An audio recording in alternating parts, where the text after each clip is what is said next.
What's up, guys? Today I'm going to be looking at our 2012 Dodge Grand Caravan, and the reason is because we had a inspection that was due, and even though the maintenance light was on the inside of the van, we knew that the message inside the console said that we needed an oil change. It comes on about 5,000 miles, so we were planning on doing an oil change, but an oil change does not cause an inspection to fail. So when we took it in to get the inspection done, it actually failed because it was an MIL.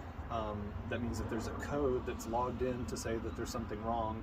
Something in the computer system has flagged to say there's a problem. And what it ended up being was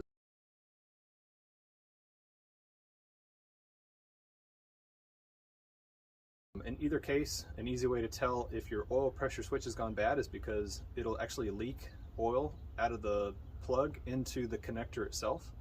And so it's real easy to get to. The only thing you're really going to need is a 1 16" socket. It needs to be a deep socket, and you're going to want to have some brake cleaner or electronic cleaner on hand to spray out the connector to get the oil out of it. But you really don't need any other tools. The connector on the back of the oil pressure switch is just a little clamp you just grab on to pull off.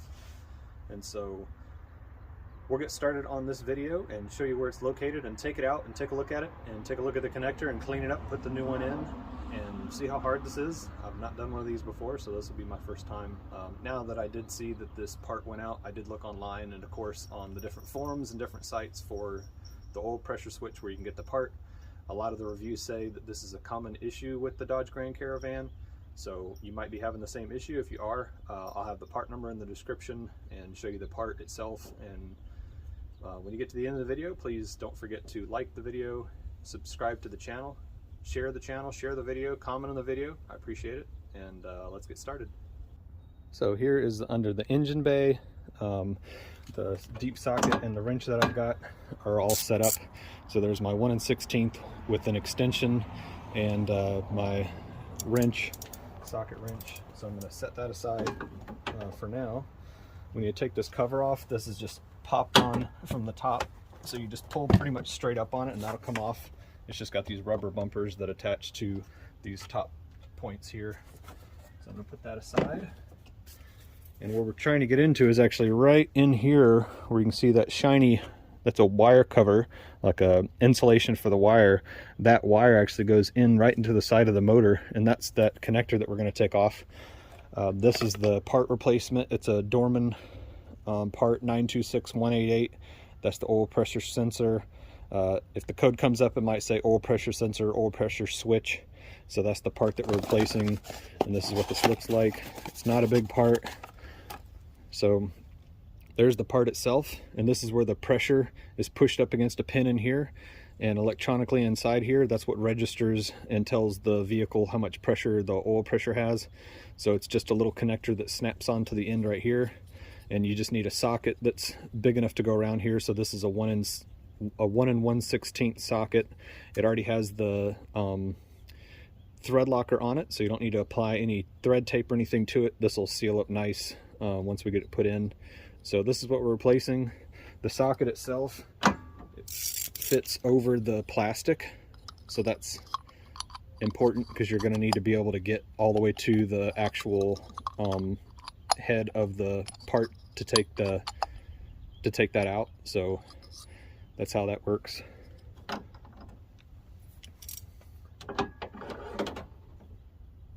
And then the last thing I mentioned, or one of the other things I mentioned, is just having some cleaner on hand.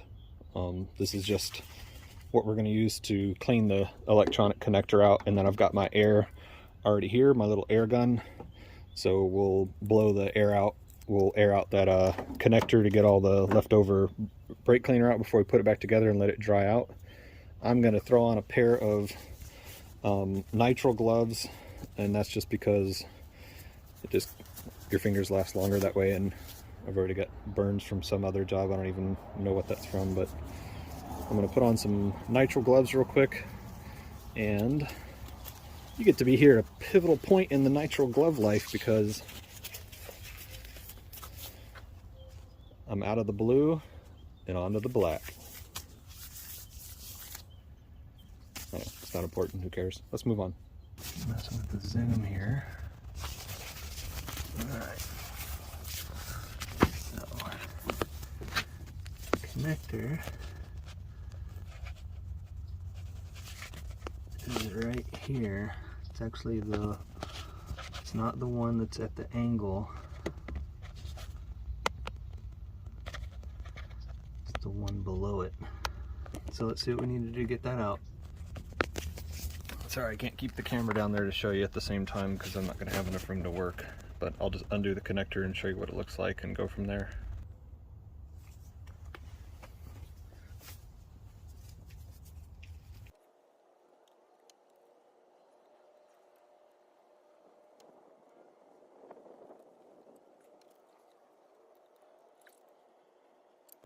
Right there's the connector. That red connector, well, it's right on the inside. And as you can see how that fits together, the 3-prong, and then there's the 2 little teeth that have to go into the 2 teeth opening there. So that's how that fits together. Once that's all the way in, it's just this tab right here on the back. That's what you're pushing down to release it. So that's what you have to get into. It's actually on the bottom. So to get to it, you actually have to go, this is actually upside down like this. So you have to be able to get underneath here. Pretend this is upside down. And you have to be able to push that tab, so that tab is sticking straight that way towards the connector. And I don't particularly see any oil in here. We're going to take that sensor out while we're here. It is telltale sometimes that get my socket in here, get it on the sensor. Alright, that's right there.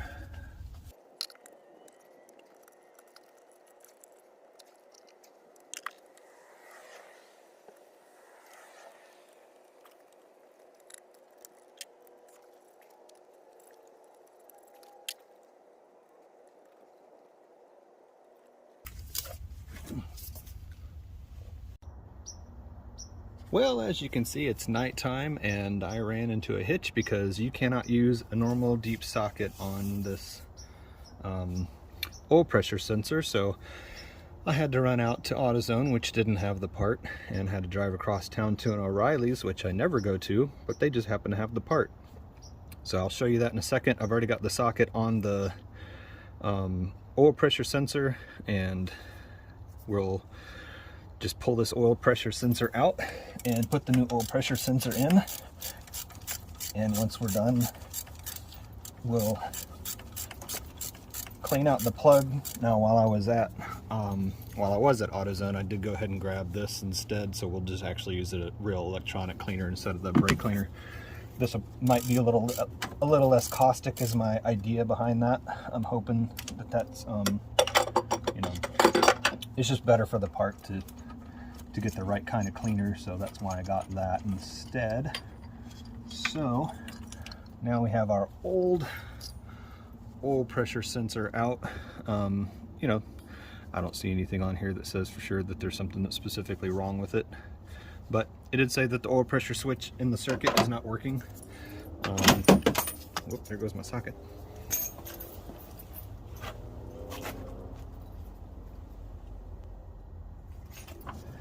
Alright, so one thing I noticed when I took this out, the bottom of the old socket inside here had this little green plastic connector piece in it, and the new one doesn't have it. So I'm going to look and see if that just fits in there and if it needs to go into the new connector. Not sure which end it actually came out from. Might have come out from the van side, so I'll get some light on this situation.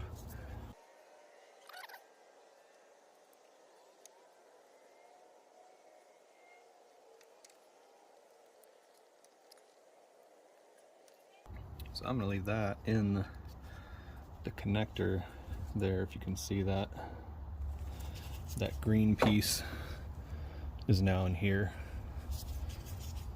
So I'm going to leave that in there, and then I'm going to go ahead and try to get back in here with this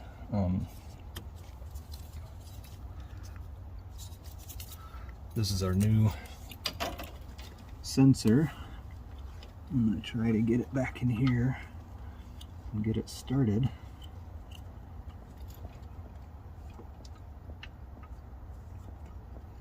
It's best to start by hand just in case you accidentally cross thread it. So I'm just going to get as far as I can by hand and then finish it with the socket. It is easier just to put the socket on first so you can kind of feel it with your hand where the end of this part is, because it's not easy to find. And then put my extension on it because I can actually see the end of it now. Then I can put my wrench on it, switch the wrench so that we're tightening instead of loosening.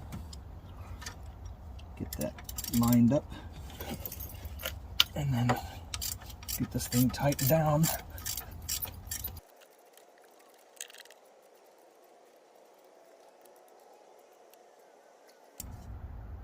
Alright, let's see where that's at. I'm going to check to see where that sensor's facing now so that I can tell. Alright, so this time the sensor, the little clip will actually be on top. That's going to make that easier to work on.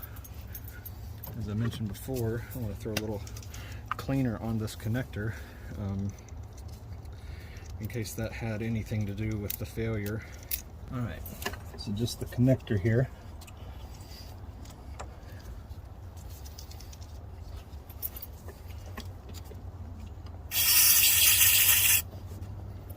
And I'm going to use my air. It's quick drying anyway, but I'm just going to go ahead and use the air and blow this out. Just help it dry out faster. I'm going to put the connector back on.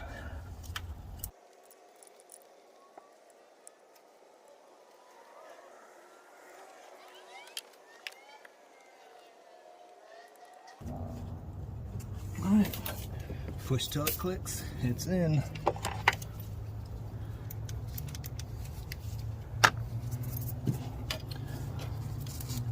Make sure I get all the tools back out of here. Yeah, long story short, this is done. I'm gonna go in and get the keys and then come out and do a test on the startup and see if that check engine light goes off. Hopefully it does right away. Let me know that the oil pressure sensor is working again, so let's see what happens. Alright, so you're with me on this. Keys in for the first time since I've replaced it, and that we're gonna see that this engine symbol right there is the one. That's the oil pressure light, I'm pretty sure. Tire pressure monitor sensor is going to go off because it needs a tire pressure sensor. I don't know if I have to drive for a certain period of time to get the check engine light to go off, if it's going to sense it on its own, if I have to actually physically clear it, I'm not sure. I just go for a quick drive and just see if it goes off. I'm going to go into the trip info and do a reset on that. So that's at 0 now. The light will adjust. There you go. So we're at 0 now. So we'll see how long it takes before that check engine light goes off. Alright, so I've driven 7.3 miles, gotten it up to normal operating temperature here, and one thing I didn't know about is if you look in vehicle info, you've got your coolant temp, you've got your oil temp, but you also have oil pressure. Now to me, if the oil pressure sensor wasn't working, you wouldn't have oil pressure registering, and it wouldn't change because it wouldn't know what it was reading, but it does. And during driving, it changed as well. So I'm not exactly sure what it takes to get this little light. I want this just gone. I could just hold my finger over it and then it's gone. Then I don't have to worry about it anymore. Get a nice little sticky note. Dance like there's no tomorrow. Alright, that's not what my sticky note would say. But anyway, it's not going off, so I'm going to do a little bit of research and see if you actually have to clear it, if I need to take the battery terminal off and reset the whole system, or as I've had to do in the past with the evap code on my 2000 Dodge Ram that would never go off after throwing a whole bunch of parts and money at it. There were some tricks you could do to the codes to make the codes turn off. So I'm going to see if there's something that, some cycle this has to run through in order for that light to go off. So I'm going to go do some research and then come back and try to figure it out. Well, it's gotten pretty cold outside, so I'm back in the garage. I did get that oil pressure sensor replaced, as you saw in the video. And what comes down to when I turn the key on in the van, the check engine light didn't automatically go off. I don't know if it's supposed to or not. So I drove the vehicle and reset the tripometer and drove to normal operating temperature. Ended up going about 7.5 miles down the road and back, and then the check engine light was still on. So it could be that I need to remove the negative terminal on the battery in order to reset the code, or I might have to get a scanner and have the code cleared.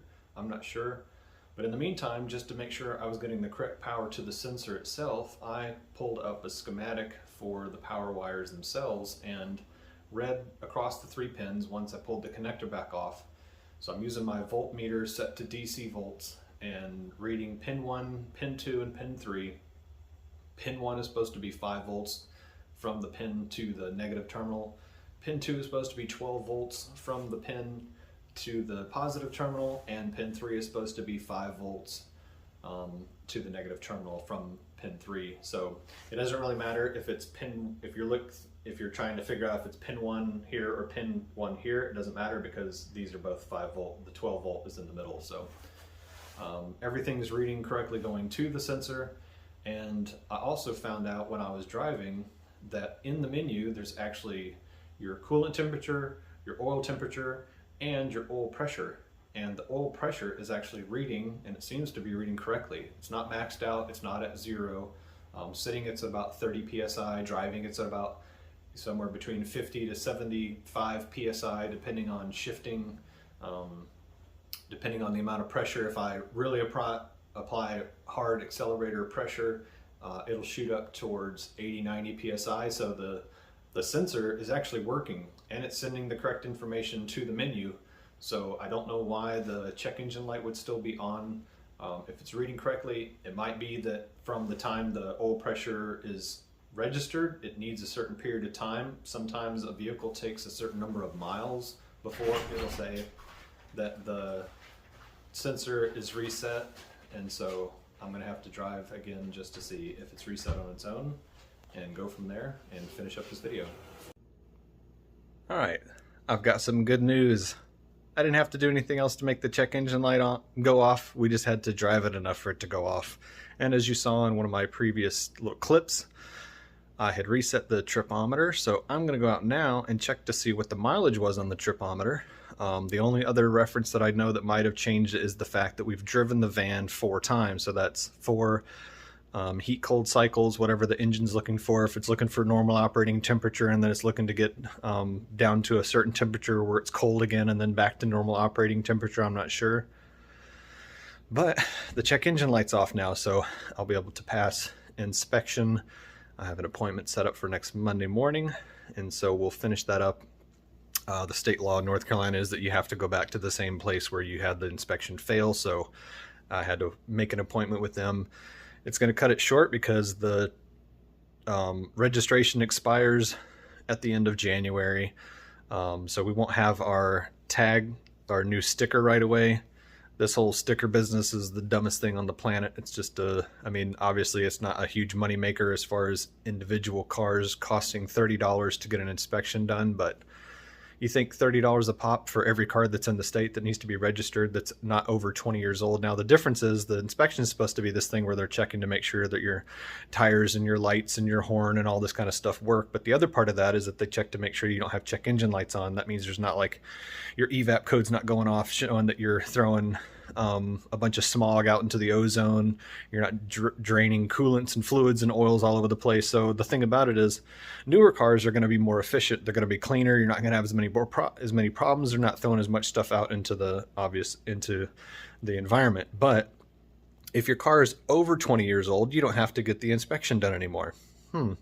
So a car over 20 is going to be more clean, more efficient, less pollution than a newer car. That's kind of weird, right? Something to think about. All right, so I'm getting in the van now, and as I said, I reset the trip the other day. Now, as you'll see, that check engine light right there is going to go off.